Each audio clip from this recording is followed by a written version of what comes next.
This week is moving so slow, like snail's pace. Anyway, it's been a couple of days since I've made a video, and so well, I needed to take a little break from it actually. So now I'm back. Now I have something to talk about. So yeah, a lot of so-ums on this video. Anyway, I was having a conversation with someone yesterday, and apparently someone else caught wind of the conversation and thought they should join in, so they joined in or chimed in, and it was in relation to, well, we were talking about a whole bunch of different things: spirits, spirit world, God, God's laws, things like love, things like that, because we were talking about relationships. And so the real topic was about love, and how love is in pain. And I had made a statement that if someone loves you, they will not cause you pain, because love does not represent pain at all. And so the person chimed in and said, well, they didn't quite understand what I was saying, so they had this perplexed look on their face, and so for them, the reason why they had that look on their face is because their religion, and so they come from or they are in a Christian, or they have a Christian religion. That's the religion they believe in. I'm not sure which one. It's one of them. I don't know which one. And so it's their belief that God is love and God is pain and punishment, and so God will love you and also punish you, and that is not what I have come to learn of God, and I have never experienced God's wrath. So I'm not sure how. Well, I am sure how she is able to come to this conclusion, because it's in the Bible. So we had she said that that we will feel God's wrath. And so I was basically stating that no, we will never feel God's wrath, because God will never do anything like that to punish us. We are never punished. And so this is what's generating the topic today, is God's wrath. And what people misunderstand as God's wrath. So God doesn't ever have a wrath that he's going to come and, put upon us. That's not something that happens. Even in our everyday lives, when we feel pain, it's not God punishing us for something we've done. It's their corrective experiences. So if we do something that is out of harmony with love, then there's going to be a correction, because this system is based on love. So in order for this system to function as it was designed, which is love, then everything has to be working in harmony with love. You can't have something that's out of harmony with love in a system that is based on functioning on love. It just doesn't work. It's just like a car. A car is designed to function in a certain way, and when something is off, it will not run properly. If a spark plug is not firing at the correct time, or firing at all, it's going to cause some problems. Yes, it will run, but it will have some serious problems. There will be some serious drawbacks. The performance will not be the same, and it's no different with human souls. And we can see that in our body. So we can look at everything in this universe and how everything functions. If it is not in harmony with love, it will not function properly. There must be some type of cohesion. There must be some type of unity. Something has to be in sync in order for something to run smoothly. So every time we have a painful experience, it's what we call consequences. It's not a punishment. It's just there to let us know. It's basically the corrective mechanism that's in place which is the law of compensation, or people call it karma. It's not to punish you or to cause pain to you just for the sake of causing pain. It's designed to make you stop. That's what pain is designed to do, to make you stop. That's it. That's all. To stop and find out what is causing the pain. That is the only reason why pain exists. So if you walk barefoot in the yard and you step on a goat head, it's going to cause pain, and it's going to stop you dead in your tracks. That's what pain is meant to do, stop you. And once you stop, what do? You investigate the problem. You investigate the pain. That's what you do. And that's what these consequences are for. They're not punishment. It's not God's wrath. And God isn't going to come and wipe out everybody because they've been doing wrong. Your entire life has been pain, because your entire life has been living in this cycle of unloving doings. And so all this pain that you're experiencing is just to make you stop and think. Stop. What's going on? Stop. God keeps sending messages through his law saying, stop. Look. Stop. You're injured. Please attend to what's going on with you. You're in pain. You need to investigate this. But the thing is, we're so focused on the physical that we don't even think about emotional pain. But everything that we experience that's physical, whether it's a goat head or cancer, is based on an emotion. That's it. It's based on an emotion. There are some people on this planet who have never, ever stepped on a goat head. Never, ever stepped on something that poked them in the foot. But that's not to say that they didn't get poked in the hand. Because the different locations represent different things that are going on within us, within our lives. That's why I say that. So it's important to understand what it is, what the pain is. It's not God's punishment. It's not God's wrath. That is not what it is. It's just designed to make you stop. And most people are living life experiencing pain from a loved one, from someone else, emotionally, and they don't even think twice about it. They're like, F you, and they keep pushing. They don't even stop. They don't blink an eye, nothing. They're like, ugh, you hurt me, screw you, a-hole, and they just move on to the next one. Not one time do they stop. But if they get a paper cut, they stop, dead in their tracks, and they investigate the pain. What was that? They look, and they look at the pain, where it happened. And they attend to that. And they'll clean it and disinfect it and put a Band-Aid on it so that it heals properly. But when it comes to emotion, nobody cares. Nobody thinks twice about it. And that's the problem. That's the whole reason why we are in this mess we're in now. That's why we have wars. That's why we have failed relationships. That's why people are in relationships they have no business being in relationships with. All of this stuff is based on emotion. Because nobody is stopping to say, why am I hurting? Why am I in pain? Why am I even having this experience? None of this stuff is asked of themselves. But they want to look past it and say, oh, well, that was what are some of the things that they're doing now? Oh, you need the pain in order to learn from it. But they're not learning. They're not looking at. They say learning experience, and so I don't know what they're learning. I really don't know what they're learning. Let me see. Can I swoop in here? I think I can. Between a big rig and a bus, I think I'm all right. All right there.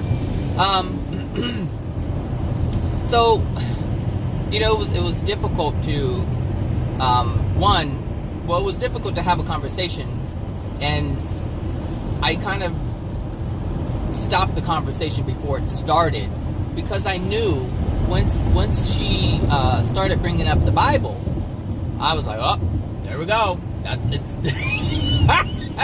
It's done.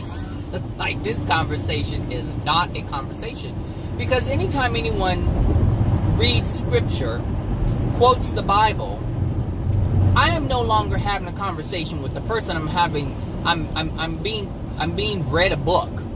You know, you see what I'm saying? It's like I'm having a conversation with someone and someone just looks at a book and starts reading. That's not a conversation between two people.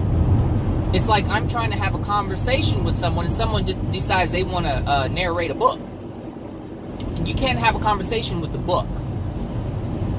But I'm not downing it. I'm just saying this is what people do. They don't think for themselves. So I had posed a question. I said, hey, look, if I slap you in the face, is that loving? Because I was saying that love doesn't cause pain. And if someone loved you, they would not harm you. And this is where this person was like, well, no, because God, will hurt us and also loves us. And those two things cannot exist at the same time. It's either one or the other. It's either I'm going to love you or I'm going to cause you pain and be unloving. So you're either loving or you're unloving, one or the other. You can't be both. But it's the interpretation of what's going on that screws everything up. So,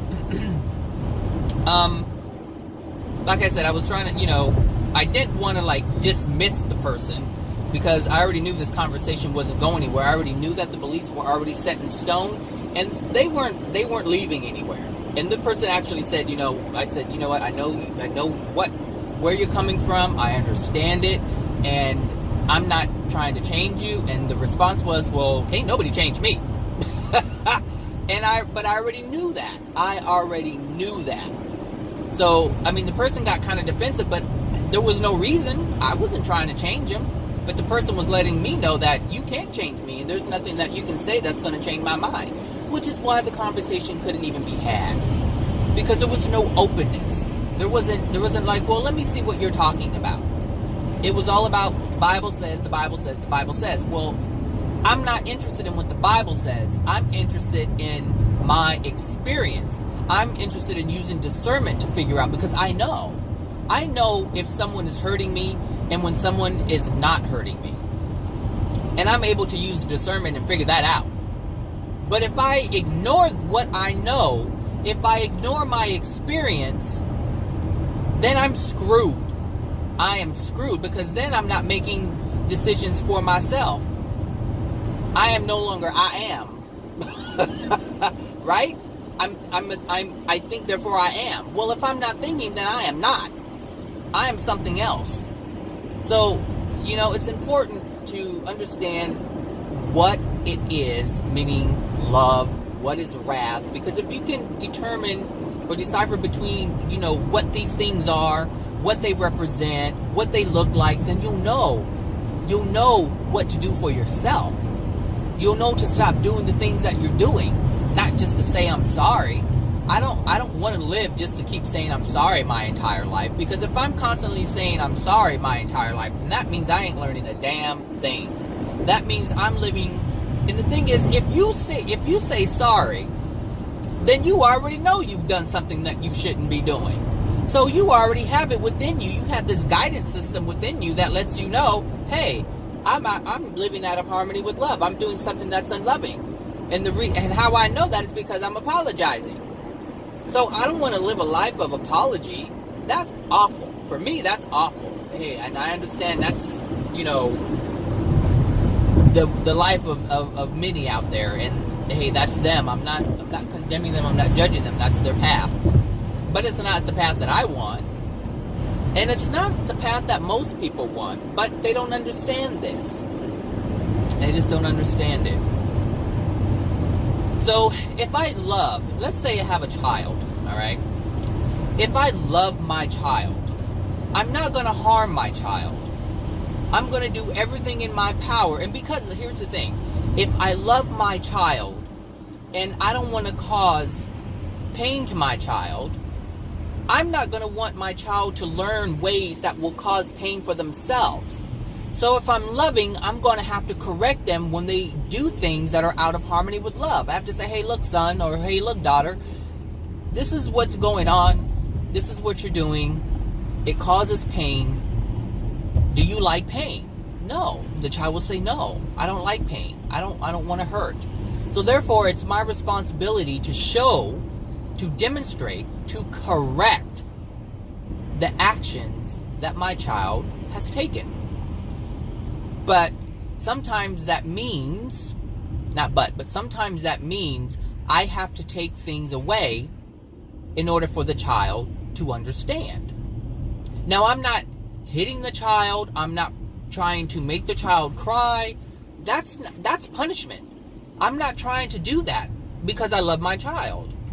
What I'm trying to do is correct the child so the child no longer experiences the consequences of pain, experience the consequences of God's laws, to experience the consequences of man's laws. And this is the thing, we focus so much on man's laws that we don't give a damn or even think twice about God's laws. We just want to make sure that our children stay out of jail. We don't want them in prison. So that's what most people focus on.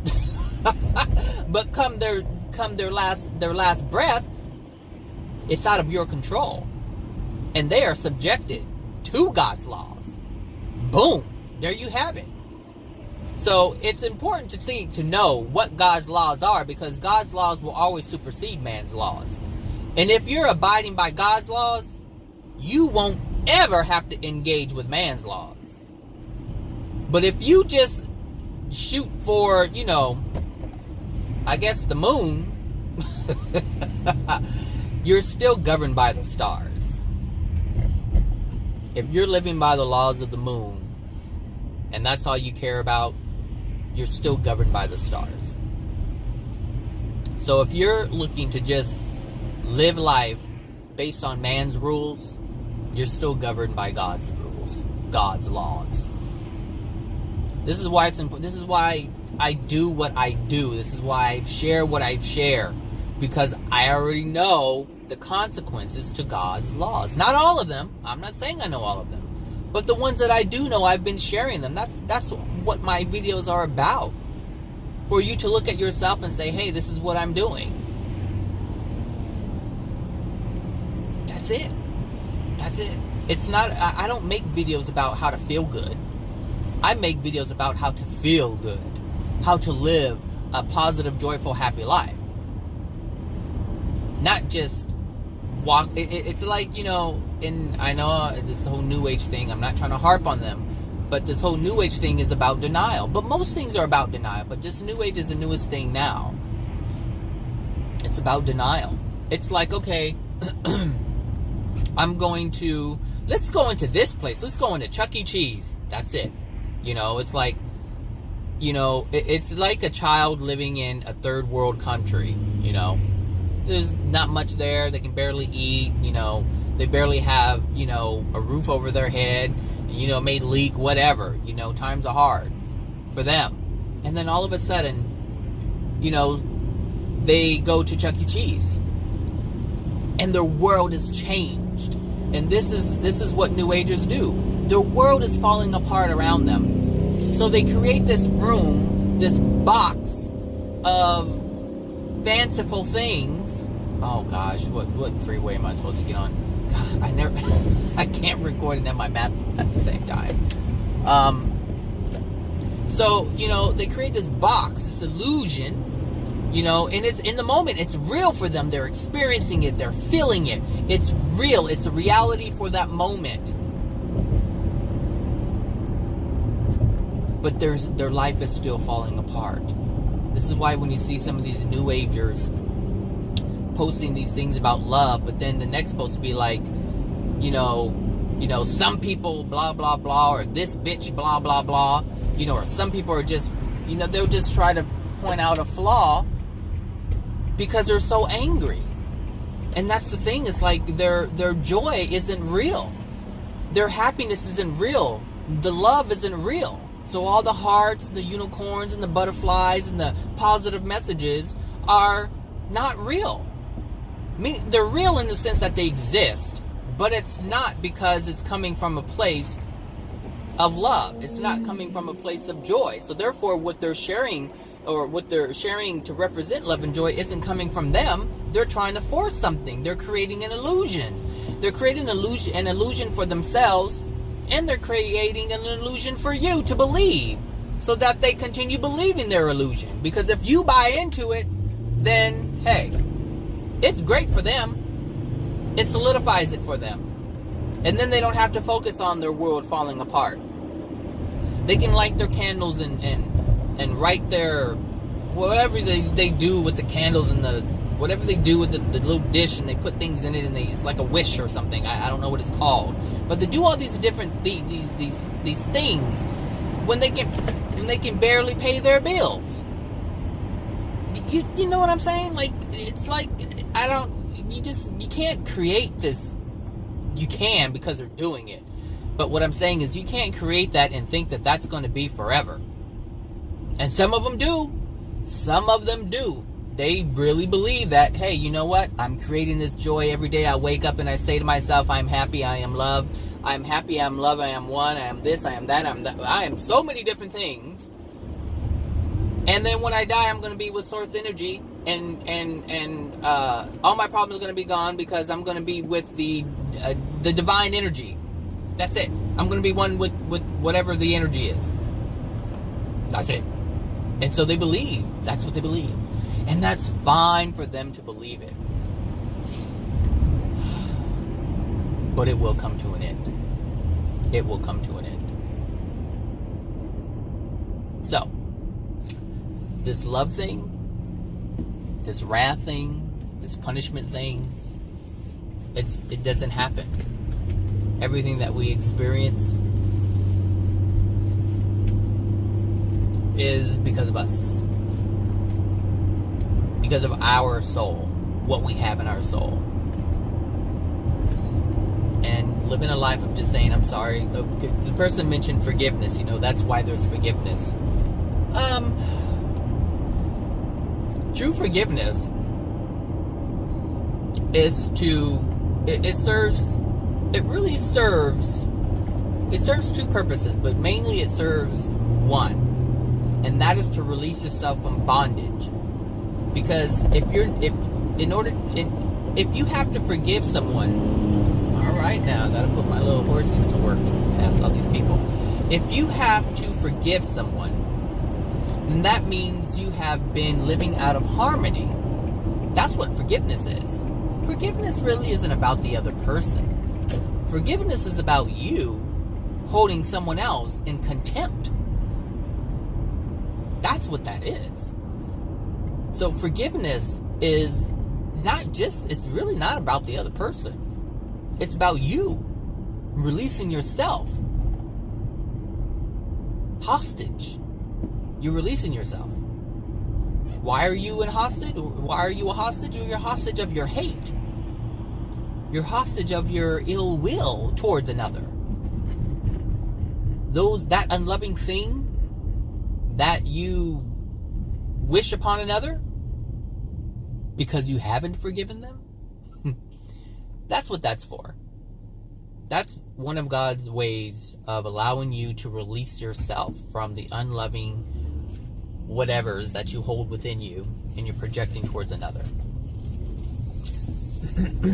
Because, like, for instance, I have to forgive others for what they've done to me, and I haven't quite done that. Not fully.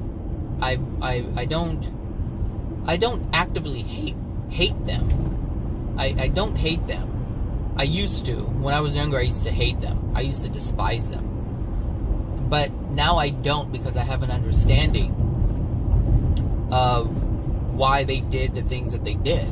Like, I understand the root of why they did the things that they did. I understand what was within me that allowed them to do the things that they did. Meaning soul-wise. A child does not come into the world with this crap in their soul. They don't, when they're on their way here, before they get to the mother's womb, they are like Adam and Eve were created, in perfect form, in perfect human form. Like their soul is perfect. It's not divine, but it's perfect. It has the potential to be divine, just like we still have the potential to be divine, but the soul is not divine. When the soul comes in, before it even hits the mother's womb, it is just a perfect soul without anything to block it. There isn't anything in it to cause any damage. It's just pristine, perfect energy. Not divine energy, but perfect energy. How the soul was, how God created the soul, is in perfect form. Alright? But what happens is, as soon as the soul enters the mother's womb, everything from the mother's soul is then within the soul of the child. And then it starts to degrade. And this is what causes the birth defects. This is what causes the things physically, problems with the brain, respiratory, when the legs are fused together. All of these things that happen to the child in its gestation. Is it gestation? I think it's the gestation. Yeah, gestation period. Everything that happens to that child during that time is because of what the mother has soul-wise and what the father has. All the energy and thoughts and feelings, not thoughts, but feelings that are projected, all the emotions that are projected at the child, all the emotions that are projected at the mother, all of that gets transferred into the soul, the child's soul. And then at that point, that's the law of attraction is happening. It's already happening. So it's not like the child did anything for the experiences to happen. It was because of the mother that these things are happening to the child. It is because of the father that the things are happening to this child. And this is part of accepting responsibility. If you do not accept responsibility for yourself, then someone else is going to feel that pain. If you do not handle your business, if you are not loving to yourself, meaning being loving enough to get rid of these emotional injuries, then someone else is going to have to suffer. Because that's the mirror. That's the mirror that has to be presented to you in order for you to see what dwells within you, because you're not willing to look at yourself. So now you have to look at somebody else, and that is what your children are. That's your first act of being unloving to your child, is not loving yourself. And it's even as you get older, if a parent doesn't love themselves, they're not going to be able to love their child. It's just a continuation. And what most people believe is love is not love. Buying them clothes, shoes, all these different things, that's not love. That's not what true love is. True love will allow these things to happen, but what we do is we try to manufacture the feeling of love. We try to manufacture this feeling that we are caring and kind to others. That's why we do the things we do, to make ourselves believe we're a certain way, or to get something from someone. And that, and even that, to get to, we do things for others so we can say we're loving, so we can say we're kind,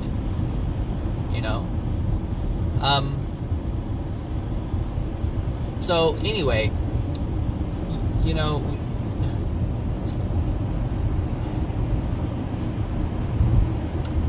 like I said, it's just important to understand the difference, between punishment and corrective experiences. These experiences of pain, they were never punishment, and we'll never feel any kind of wrath. The only thing that I made a post on Instagram about this, man experiences pain, but in his error, he doesn't understand it. And so he tries to understand it, and he comes up with a reason or an explanation as to what it is. but it's only in his error. And so, but we have to understand that this is the consequence. Us not knowing is the consequence of the first man and woman on earth. When they rejected God, when they rejected their parents and the wisdom and the knowledge that the God had, they wanted to do everything on their own. And this is the self-reliance thing that you've heard me talk about. They wanted to do it on their own. They didn't want to be reliant upon the wisdom and the knowings of their creator. They wanted to do it on their own. And that's the same thing. That's the same emotional injury. And that was actually their first sin. That was their first sin. That was their first unloving thing, was to reject a gift. Because someone's knowledge, someone's wisdom, someone's love, it's all a gift when they share it with you. It's a gift. And when someone rejects it, they reject another, well, it's not a loving thing to do. And you know, it's I don't know, it's interesting because it brings me to the Asian cultures. You know, my first best friend was Korean. I was 10 years old, and we moved around a lot, so it's not like I could establish one at a younger age. But at 10 years old, this Asian kid was my best friend. And every time I went to his house, we lived in an apartment, so every time I went to his apartment, you know, these prices are going up on these flex things. Anyway, every time I went to his apartment, his mother would offer me something, an apple. And you know, when I accepted the apple, there was a smile on her face. And so I accepted her gift. And it's like when someone goes over, even when someone comes over to my house and I offer them coffee or water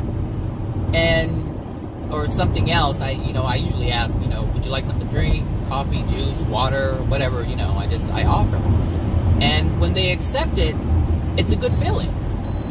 It's a good feeling. I don't just say it just to say it. I say it because I'm truly offering. I want them to be able to feel comfortable, to know that, hey, you're welcome here. And when some people reject it, it's like, oh, okay. I mean, it's no big deal, but it is a big deal. Because it's a gift. I'm giving something to you. It's saying that, hey, look, I recognize you. I honor you. Thank you for being here in my home. That's what it is. So anytime you reject a gift, it's like, okay, you don't want it. That's fine. And I understand that everyone has their free will to accept it or reject it. I'm not saying you have to accept it. If you don't want it, you don't want it. But, when someone accepts it, there's a different feeling involved. There's a different feeling that's experienced if someone does accept what you're giving them. It's like someone, well, you understand. So, anyway, that was the first gift that they rejected, and that was their first sin. Because it was loving. There wasn't anything that wasn't loving. But God didn't punish them for it. That's not what that was. God did not, as the Bible says, kick them out of the Garden of Eden because they wanted knowledge. No. They wanted to be independent and do it on their own. And so God allowed them to do that because that was their free will choice. That was their wish. And God said, here you go. You're on your own. That's what you want, because they truly wanted to be gods themselves. They felt like they wanted to be God-like.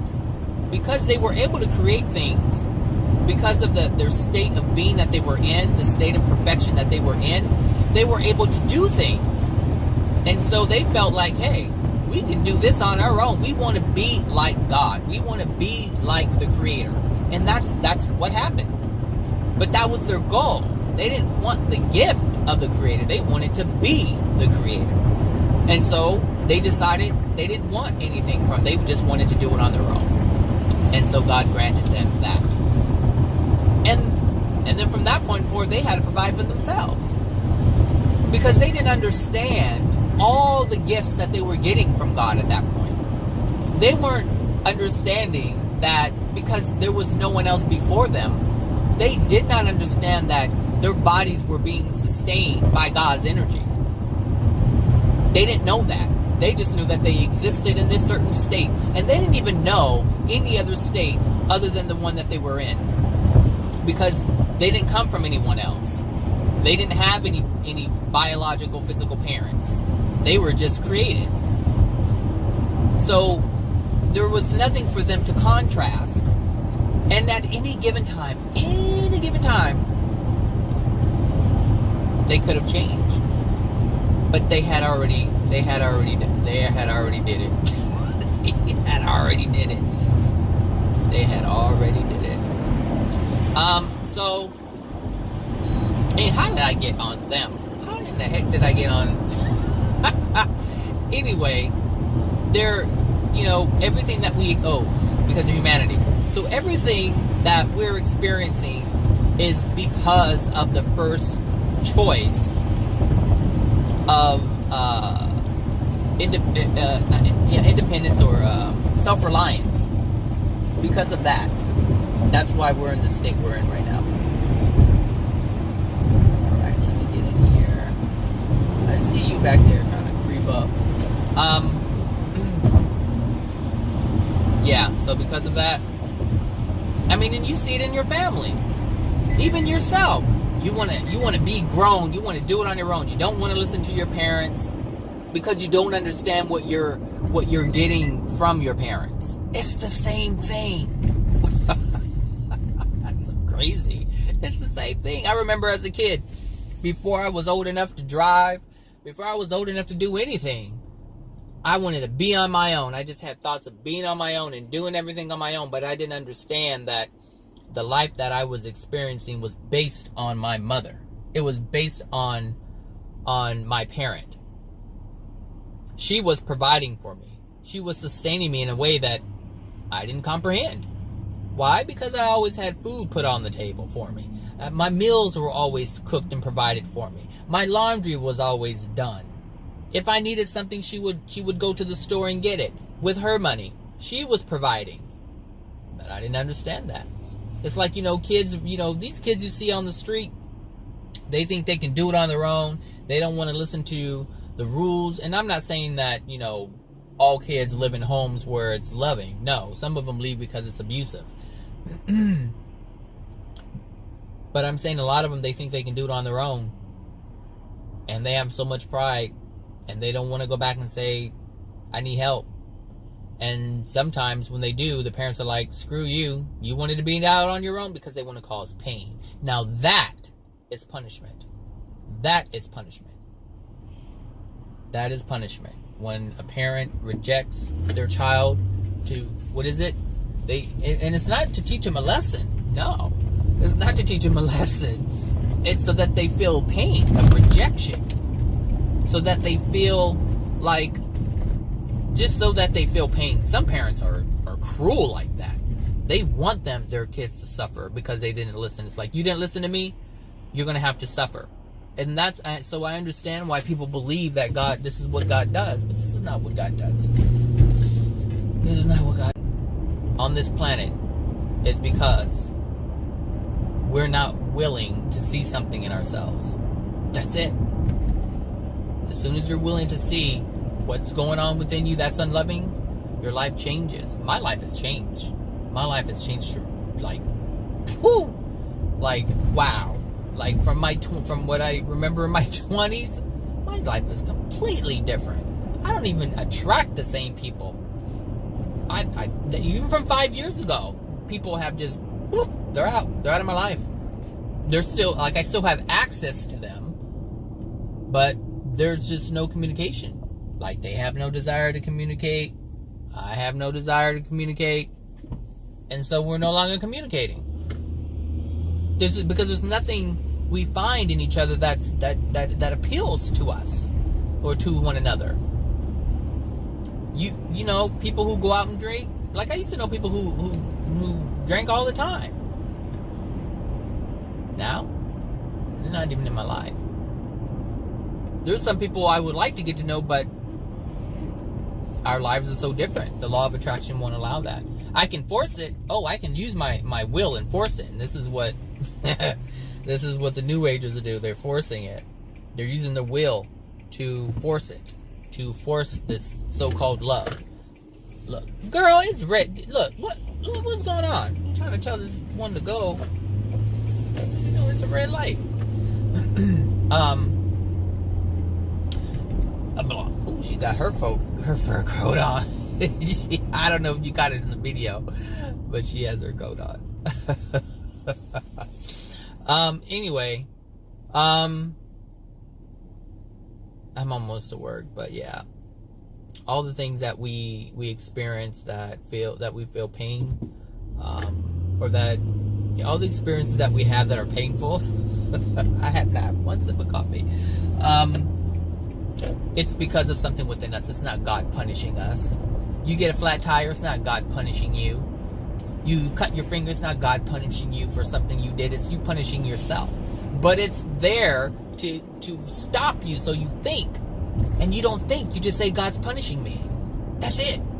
For those of you who do, if you receive pain, that's all. You don't even stop to think. Am I going to make this light? I'm going to make this light. I know it. See? There we go. Made it. Don't even stop and think. We just automatically come to a determination. It's God punishing me. It's karma. It's karma. It's just this thing, karma. It's just a bad experience that we have to do or have to experience. That's not what it is. Stop and think. That's what it is. God says stop and think. All right, everyone. I hope you have a great Thursday, and I'll talk to you soon. Bye now.